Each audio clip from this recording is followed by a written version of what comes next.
On a blustery February day in southern France, a group gathers in this cemetery.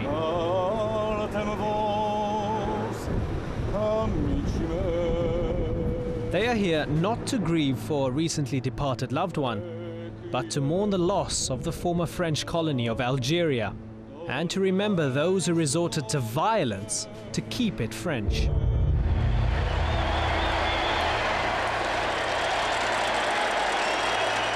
That bloody 8-year struggle failed, and in 1962, Algeria gained independence from France. But more than 4 decades on, La guerre sans nom, or the war without a name, as it's been known here, still evokes complex feelings. Not least for the 1.5 million French veterans who fought in it. Some feel shame and regret, others bitterness and anger. J'ai perdu une partie de ma vie, et quand j'ai perdu ma mère, I lost a part of my life. I lost my mother. I lost everything, everything. And today, I look at the French people and see that they have no answers to those of us who have suffered.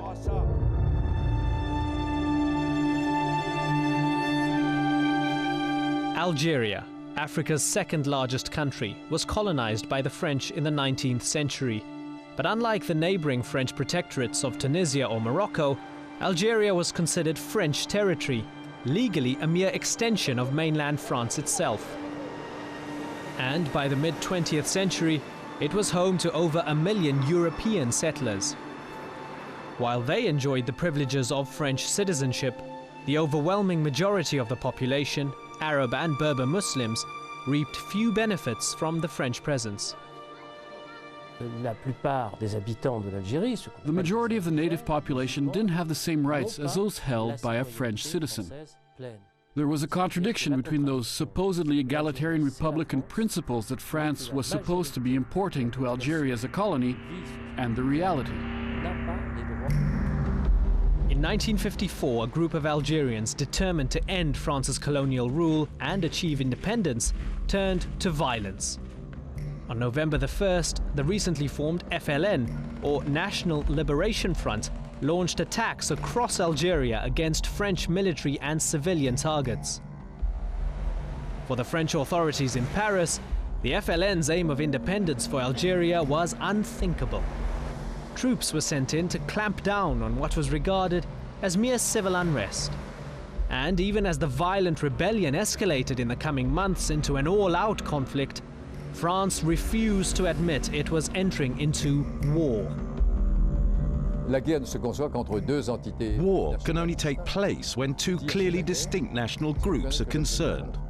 Calling it a war meant admitting that Algeria wasn't France. Algeria may have been considered part of France, but for those on the mainland, the violence engulfing it often seemed distant. I wasn't really interested in what was happening in Algeria. I was mainly bound up with myself, sport, friends. I had a completely ordinary life.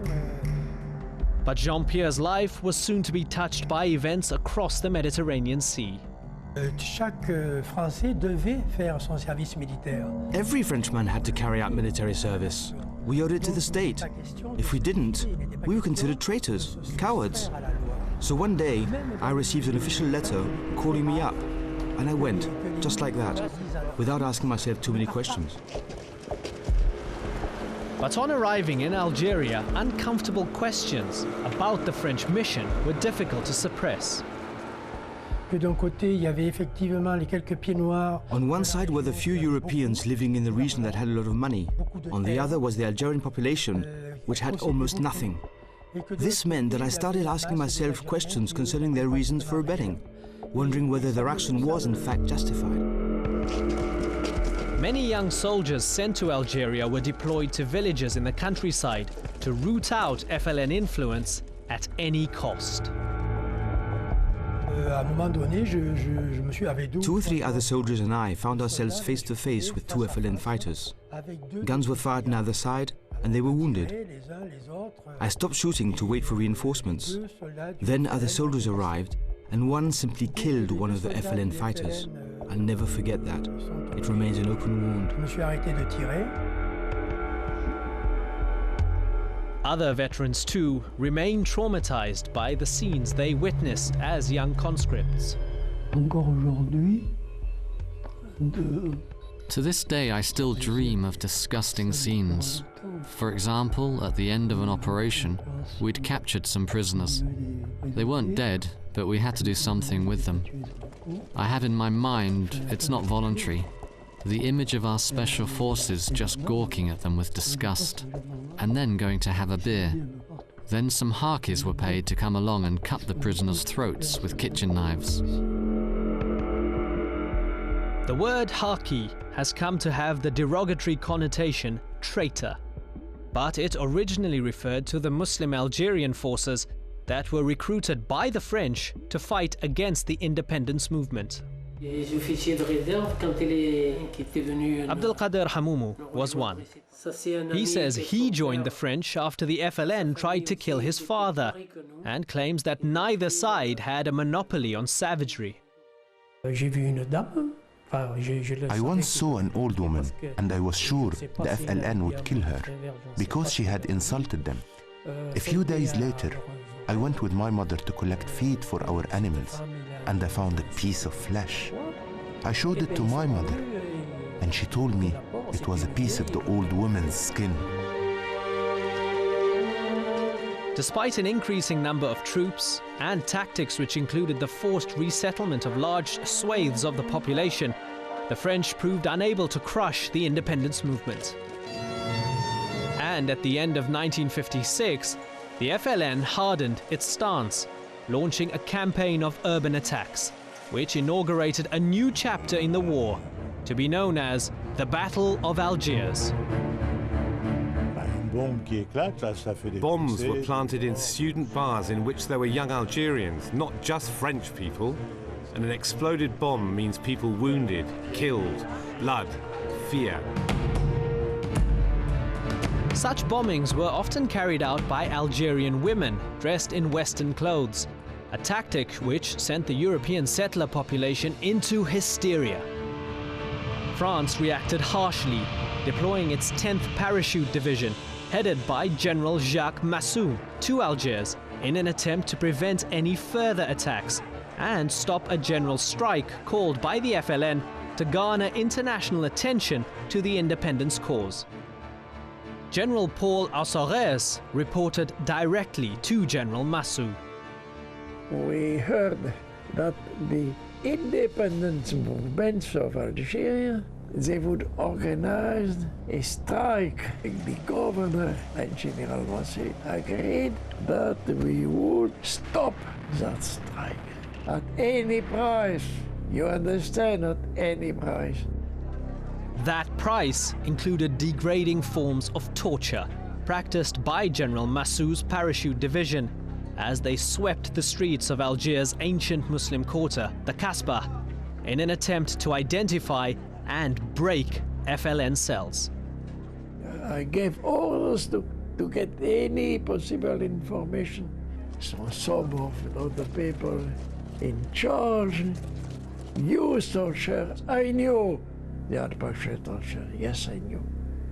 But I found it was better to have some results, even by torture.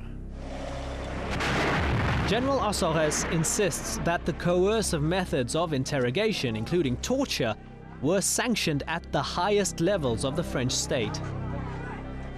Every night I made a report of what I had done, and I did not hide anything. Every morning I gave the copy of what I had done to General Massu, and the same day that copy was sent to the government without changing a word. Many were appalled at the measures that France, the country of liberty, equality and fraternity, was undertaking within its own territory. Aujourd'hui, les autorités françaises reconnaissent qu'il y avait la guerre. Today, the French authorities admit that a war took place. At the time, they refused to. So these prisoners didn't fall under the Geneva Convention. What's more, they weren't even entitled to the same rights as ordinary citizens. Basically, they were outside the law. Monsieur Verges is today one of France's most controversial lawyers, famous for his defense of international criminals, such as Carlos the Jackal. But he began his career defending FLN suspects, an action undertaken, he claims, to raise attention in France itself to the systematic abuse of human rights being carried out in its name. Appalling crimes were committed in Algeria that no one knew about. Events were hushed up. Court cases were the only way of denouncing these crimes publicly, the only way of denouncing torture. Through an unrelenting show of force and the widespread torture of FLN suspects, the French eventually claimed victory in the Battle of Algiers. Attacks declined, and the streets of the capital became safe once again for Europeans. But just as the army was claiming military success, politically the tide was turning. For as news spread of the heavy-handed measures being employed by France, opinion began to shift towards the independence movement, both internationally and even among some in France itself. I did my best to let people know what was happening in the Algerian war by writing articles about my experiences as a soldier. And this contributed to the protests against torture that were gaining currency in France. In 1958, a constitutional crisis erupted. A military junta seizes control in Algiers. As generals in Algiers launched a military coup, determined to return to power General Charles de Gaulle. De Gaulle had been the leader of the French resistance to the Nazi occupation in World War II. His supporters among the army and the European settlers of Algeria now calculated that only he would have the mettle to preserve French rule in Algeria. But they were to be bitterly disappointed.